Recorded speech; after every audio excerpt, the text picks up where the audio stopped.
1-week delay, President Trump delivers the State of the Union speech before a joint session of Congress. Good evening, everyone. I'm Lindsay Mills. And I'm Lee Goldberg. This will be happening as the president continues to battle with Democrats over border wall funding. According to a White House official, the theme tonight is choosing greatness. You can watch it on News Center Maine tonight at 9 o'clock, or of course watch on our Facebook page, website, or mobile app. Back here in Maine, 2 packages left unattended at the Penobscot County Jail in Bangor led to a full response by police, fire, and bomb squad officials. Officials say a man walked into the visitors entrance lobby and left 2 packages behind in a suspicious manner before quickly leaving. The bomb squad determined that neither package was a threat. Finally, a championship parade in Boston. Boy, it's been a long 4 months since we celebrated a championship, isn't it? Red Sox were back in October. Patriots celebrating their 6th Super Bowl in franchise history. Here's how the parade looked through Snap Maps, which is our favorite. Lots of people were down there today, obviously. Looked like tons of fun. Zach Blanchard was actually there. We'll get to see the parade from his point of view coming up on News Center Maine at 6 o'clock. Never gets old. I know. What a day for it, too, weather-wise. It's all because Absolutely of Keith. beautiful. I mean, like everything else, it's all because of Keith. It was decent. Yeah, it was all right. It was amazing. You guys get out today? 60 degrees. Yeah, I took the long way home from lunch today, but it says 60 degrees on the screen right now. 61 was, we're not sure if it was 61 or 62 officially in Portland for a high, Oh. but either way, the record was 51. So smoke that. 58 in Freiburg, 58 in Lewiston, and 53 officially was the high in Bangor today. Current temperature still mild, 57 in Portland, 46 in Bangor, of course, cooling quickly as the sun sets. But think about this, 57 at this time in the evening is so hard to do this time of the year. Radar looking pretty clean. Couple of showers over far northern Maine. Most of us, though, are in the clear through the rest of tonight. And temperatures are going to be dropping. Not drastically so, but be aware that we will refreeze a lot of surfaces overnight tonight because we did a lot of melting in there, and so refreezing especially Lewis and Augusta into the mountains, places that melted quite a bit today. And tomorrow is a decent day, but back to reality temperature wise, getting into the 30s. That's about it. Clouds increase through Wednesday afternoon, and then our next storm system moves in Wednesday night in through Thursday morning. This isn't a big storm. However, it will be snow and sleet as a mixture, which will be a bit of a shock, or feel like a bit of a shock after the weather we had today. Guys, we'll talk about that snowfall map and look ahead to the weekend in a few minutes. All right, thank you very much, sir. Be aware, be alert. That is a warning from a Maine restaurant owner who says he was robbed at knife point the other day. Derek Chanpin says his first thought was making sure everyone was safe. It's kind of scary that it happened in Portland, Maine. On Saturday night at Derek Chanpin's restaurant just before 10. It was busy, but the customers, I guess there was a show, so like people leave very early. Not long after the last customers left, a man entered Mi Sen Noodle Bar. First he asked to use the bathroom, and then after he finished using it, he come out. He was about to leave, but then he realized there was no customer here. Chanpin remembers he went to the cash register with a knife. Cash, where you guys keep the cash. Chanpin said he feared his staff would get hurt. No one did. The man left with a small amount of money, but not before surveillance cameras captured these pictures. Now police are using them to help identify the suspect. Police also say the suspect tried to get into a stopped car at this intersection, but the door was locked.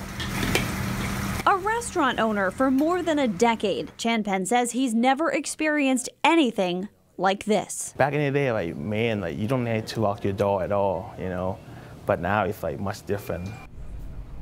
And there's no word on who the suspect is at this time. Anyone with information is asked to call Portland police. This incident happened roughly 1 week after police say a Portland taxi driver was robbed at knife point after picking up 2 men in Monument Square and driving them to a Munjoy Hill address. No arrests in that case so far. Cigarettes could soon be extinguished in Hawaii. Non-existent lawmakers have proposed a ban on cigarette sales. The The Aloha State would be the first to do this. So we want to know, what do you think? Should Maine be following suit?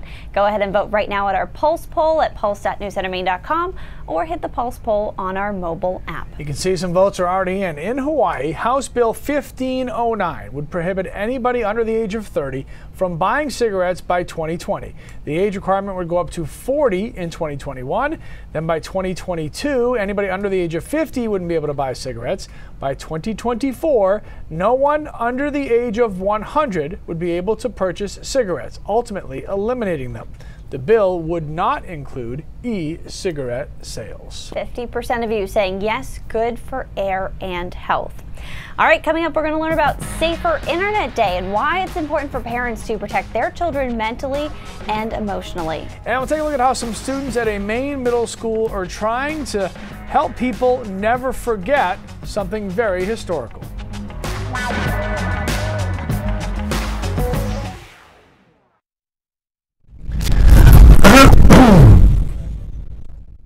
What's up, everybody?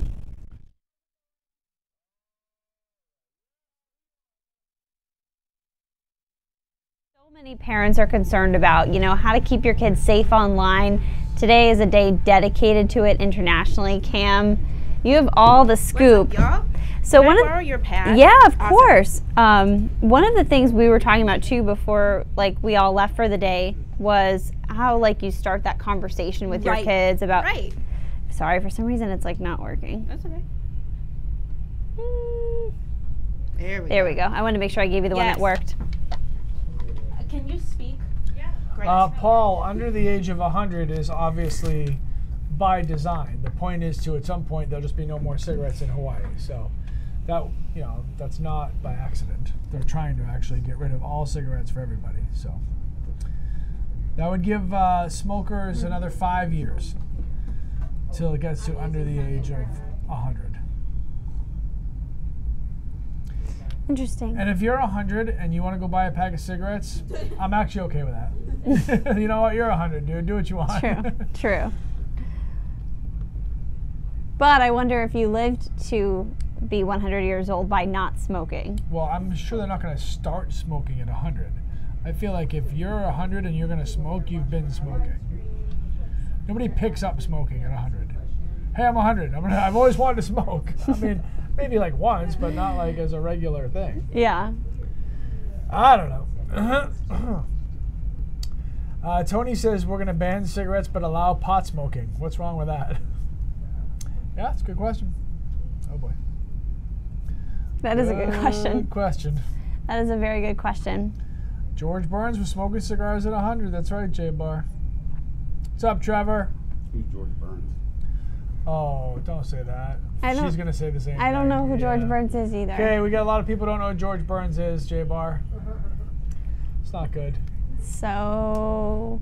Just a ridiculously famous... Yeah. No, he's not with us, but he lived past 100. Very famous actor, comedian, famous for smoking cigars. One of the most probably beloved actors of our time. And what time was that? All time. All time. Yeah. You said our time. Not Stand your by. time. Clearly. Did you know today is Safer Internet Day? What'd you get me? I don't think this is a gift-giving holiday. It's a campaign that is celebrated all around the world, though. The gift is of knowledge, I guess. Safer Internet Day started 16 years ago as a way of reminding adults and children about protecting themselves and using the internet responsibly. It's been trending all day on Twitter, with many big-name companies taking to social media, reminding users how to stay safe. But it turns out internet safety is much more about having a good password, much more than just that. It's about protecting yourself and your kids mentally and emotionally. Cameron O'Brien in the studio to explain it all to us. What's up, Kim? Hey guys, absolutely. Internet Safety Day sparking conversations about the norms of the internet and how sometimes it seeps into real life in an unhealthy way. So I talked to a family and couples therapist, Hannah Casalona. She's here with me about the mental health side of the internet and why communication communication between parents and kids is key. So Hannah's here. If you have questions for her, now is the time to jot them down on Facebook Live. She'll answer questions like, how do you communicate better about the internet? How can I form that bond? And we'll get right to those questions after this quick intro. Therapist Hannah Casalonis says internet safety goes beyond passwords and not talking to strangers. It's about, I think especially for parents and kids, knowing what's going on there, having open conversations with your kids and your teens about, their experience on the internet. In her practice at Manifest Maine, Hannah says the internet is a massive factor in the lives of the teens she sees. From, having a kid that's being cyberbullied and the kid's not comfortable with talking to their parents about it, to sleep-deprived teens who are just so drawn into their phones and their apps all night. If you want to find out more about your kids' internet habits, you've got to meet them at their level. I remember very clearly as a teenager not wanting to be lectured. It was not effective. In fact, I would often do the opposite. And so I think it's much more about learning to, relearning, or just making time to spend with your kids, doing things they want to do. So Hannah has been so gracious to come in and answer some questions. Hannah, my first question would be, okay, so how do I get on their level? I don't know much about Snapchat. I don't know much about Instagram, and I don't want to try and pull them out of that because they might shut down, right? They're teenagers. Yeah. So what's a good way to try and connect? Yeah, I think that's going to start from not lecturing. Nobody wants to hear what they should do all the time. Absolutely making sure you're doing things with them that they enjoy doing. I'm big on shoulder-to-shoulder communication. So some of the best conversations happen when you're driving the car, going for a walk, getting a manicure together, things like that. So that's how you're really going to kind of build a bond that's going to foster better communication overall. And I know a lot of Internet Safety Day focuses on cyberbullying, something you talked about with me. How do you know, though, as a parent, what's going on when those, communication borders aren't always open? Well, I think it can be so hard to tell because, teens and even younger kids are often coming in and out of kind of different modes of communication. Sometimes they're isolating more. And so, being really kind of taking note of how your kid is, if they're withdrawing a lot, if they're seeming sad, and just initiating conversation around that. Right. And then my last question really quickly would be, what's a good way outside of the realm of the internet or social media to connect with the kid that doesn't seem forced or, something that they'd enjoy doing too? Yeah, well, I think that's exactly what it is. Do what they want to do, right? So don't take them necessarily to work with you or to run a bunch of errands with you. Maybe their thing is like internet gaming. So learn how to play their game, right? And they might seem annoyed at first, but they're probably actually going to be glad that you're taking interest in what they're doing. Maybe it's going to like their favorite show with them or something like that. So learning how to bond with what they want to do. Awesome. So Hannah's going to stick around in the Facebook in the break, and she's going to be in the Facebook comments answering any questions that you might have. So make sure you get them in. It's free therapy, y'all. Hey. I got a lot of questions for That's right. Hannah. We're going right to legal. We have to hurry up and get to commercials so I can talk to Hannah. I'm not surprised. Thank you. Seeing is believing, especially when it comes to history. We're going to show you how one middle school is taking a very creative approach for one of its very important lessons. And Keith's forecast is coming up next.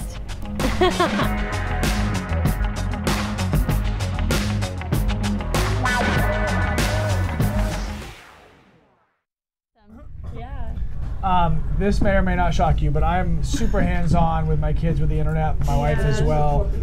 But I know there are parents that aren't. And they don't know a lot about it. It's kind of out of their comfort zone. I feel on my pulpit that's their job to know. In today's world, you need to get involved in the internet, whether you like it or not. You kind of have to. I just want to know how you feel about that. I'm going to give you this so people can actually hear you. So definitely. So, I think this is really kind of a parenting style that can vary so much. So I work with some couples who they have Bark on their kids' phones, so they want to know what they're posting, they want to know what type of pictures they're sharing. So I would say that's like a super high involvement Whereas others are just like, you know, have, I think, a little bit more trust that's already built, and they're willing to kind of just expand on that communication. So I think there's also something to be said for like learning the platforms yourself and getting on there and getting involved so you know the ins and outs of it and you know the lingo. So it's okay if you judge me, but our kids are mandatory. They have to be friends with us on all social media. Nice. We have to know all their passwords, and if they've got like fake accounts, like a lot of kids do,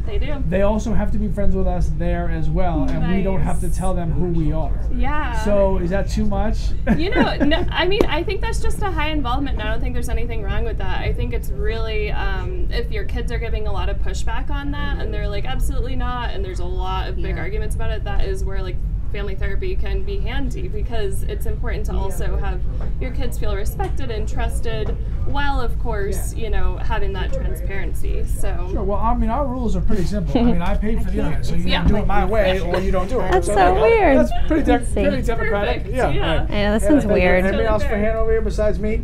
There we I'm go. hogging all the right? hogging all the questions. free therapy. Oh, we only have 45 All right. seconds. Thank you so much for stopping in. We appreciate it. much. Yeah, thanks for being here.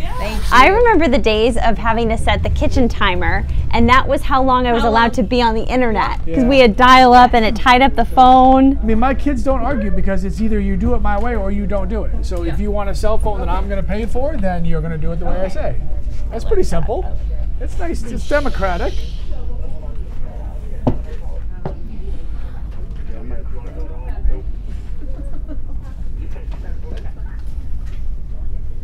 What? Shinamos, everybody. Mossy.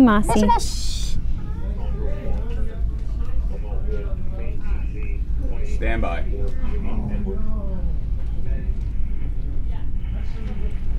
Some numbers for you now. The Holocaust happened more than 70 years ago. 6 million innocent people killed for what they believed. And even though that event happened obviously a long time before any of today's school-aged children were even around, it's something that they feel is very important to make sure everybody learns about so that it never happens again. All those people got killed back then. Ethan Egdahl and the rest of his 6th grade classmates at Spruce Mountain Middle School is talking about the Holocaust. That's some heavy conversation for 11 and 12-year-olds, but it's also extremely necessary. I definitely wanted to tackle it. I think it's extremely important. In my classroom, I teach a lot of things on tolerance and a lot of things on diversity. I wasn't afraid of kind of making kids a little bit uncomfortable, because I think it's important to make kids a little uncomfortable sometimes, because it's an uncomfortable subject. Our goal was to teach children what happens when prejudice goes unchecked. Mrs. Sergio's class watched the award-winning documentary Paperclips about a school in Tennessee that collected 6 million paperclips in an effort to not let Holocaust victims be forgotten. This class, made up of kids from Livermore Falls and Jay, wanted to do the same. And they came back to me an hour later and they said, we want to erase Hitler's mistakes and we want to collect 6 million erasers. And I said, all right, let's get started. All of the work on the Eraser project is done after school on their own time.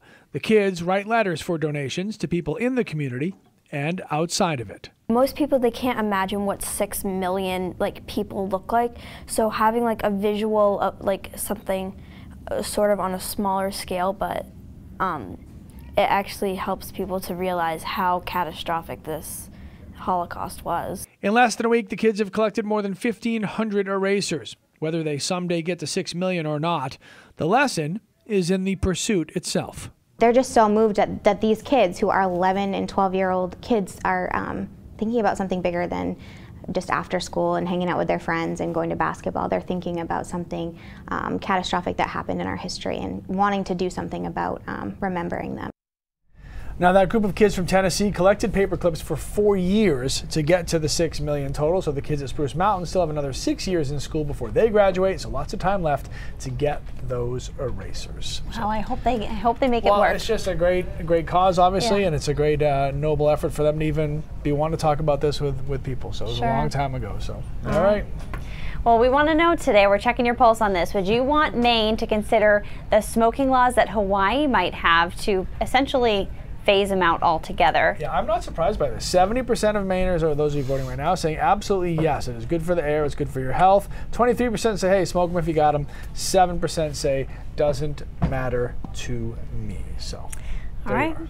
Well, listen to this. Siberia's reputation of being one of the coldest, harshest regions on Earth remains intact, and the mercury continues to drop.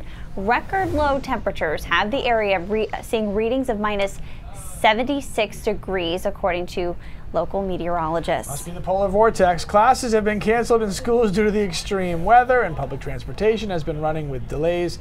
The extreme low temperatures will last until the end of the week, and the cold is then expected to head to the east. This is the conversation we always have about weather versus climate, right? So if you're there, you're like, oh man, it's so cold. You're here, it's so warm. It's just it's how the planet works.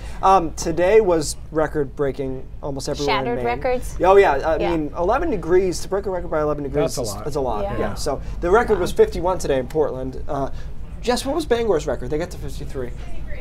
It was what? 53. That was the record, or that's what they got to? That was what they got. That's what they got to. Yeah, I don't think they smashed it as much in Bangor, but for the most part, these temperatures way, way above average, obviously, for this time of the year. And a lot of people enjoyed today. Still at 57 in Portland, 54 in Augusta, 46 in Bangor, back into the 30s in the mountains. And the theme overnight tonight, of course, will be falling temperatures as we go back to reality for tomorrow. A couple of showers and even some snow showers across Aroostook County. Even within this state, you can see how different things can be, from 57 to snow showers in the county. All right, hour by hour forecast, temperatures dropping. Not brutal tonight, but as I mentioned, it's one of those deals where surfaces that have melted, which is almost everywhere, will refreeze tonight. So it might be one of those salting situations. 25 in Portland by tomorrow morning. Teens in the mountains, so a hard freeze there. Clouds increase through tomorrow afternoon. It's not brutally cold, but it's only 30 to 35 for a high, so obviously substantially colder than today. Then overnight Wednesday into Thursday, here comes our next storm system. Switching models here because I didn't like the way that model was handling this Thursday morning event. So here it is. It's not a big storm. It's just a little low down here, but just enough cold air to give us snow, sleet, and perhaps a little rain mixing in late Wednesday night through Thursday morning. But that shot of snow early on Thursday morning could be decent just for an hour or two, make things difficult. Should clear out by Thursday afternoon and be in good shape. So 1 to 3 covers most of us, mixing with sleet, and then we do have a pocket of 3 to 5. I wouldn't be shocked if we end up more 2 to 4 here, but that's getting kind of cute. I think most of us 1 to 3 inches, quick hitting storm, plowable in spots before it moves out on Thursday afternoon and back into the warm sector on Friday.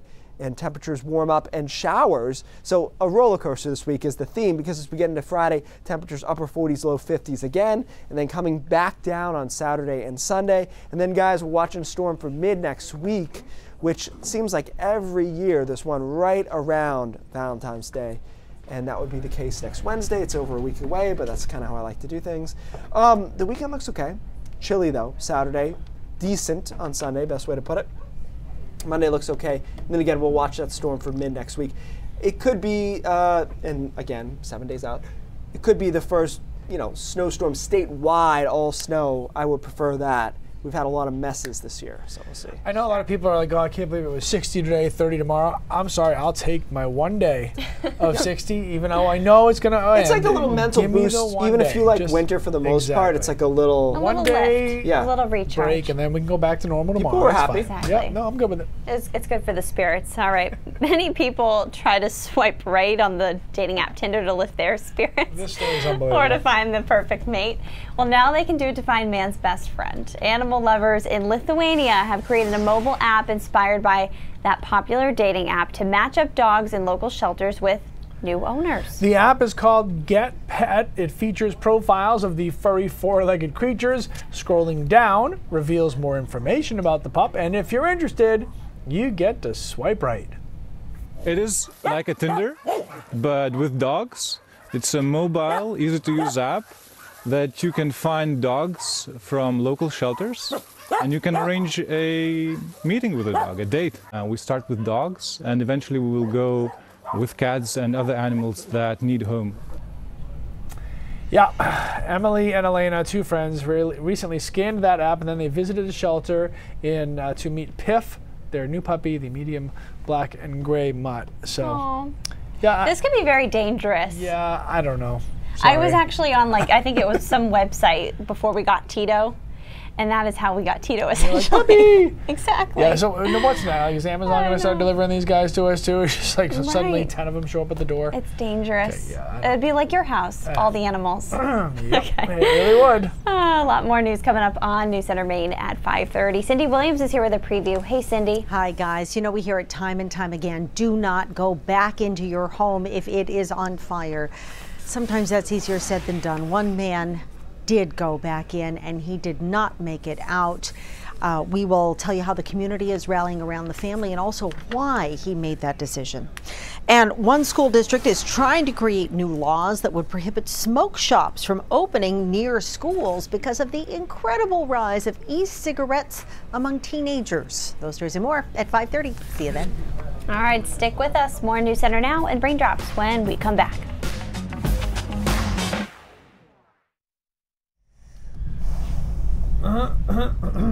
So Lee says it seems that YouTube is the one app that allows access to any subject or topic with often graphic content. Problem, I do know one parent who his daughter's, she's 12, his daughter's YouTube account is linked to his, so anytime she posts a video or he's able to like monitor everything she does on YouTube. And if you don't already know this, you're about to. There's something called YouTube Kids. It is a different app. It is not regular YouTube. It's called YouTube Kids, and it filters out all of that stuff. Really? So you cannot accidentally get to anything through YouTube Kids. No kidding. It's by YouTube. YouTube is in charge of this. And it's the same YouTube logo, except it has the word kids right over it.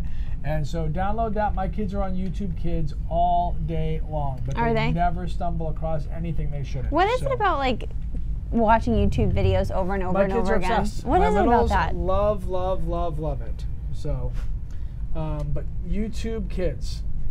You do not want your kids on regular Dante YouTube. says there are some messed up things on YouTube Kids. We should look into it. Maybe that's a story. Okay, I mean, I have tried to, we have both, my wife and I, tried to accidentally stumble across stuff just to pretend, make sure our kids aren't going to get to anything, and there's nothing on there that we've seen, unless people are finding, I guess, more creative ways to label their stuff. That's what's so sad. That's what's so sad.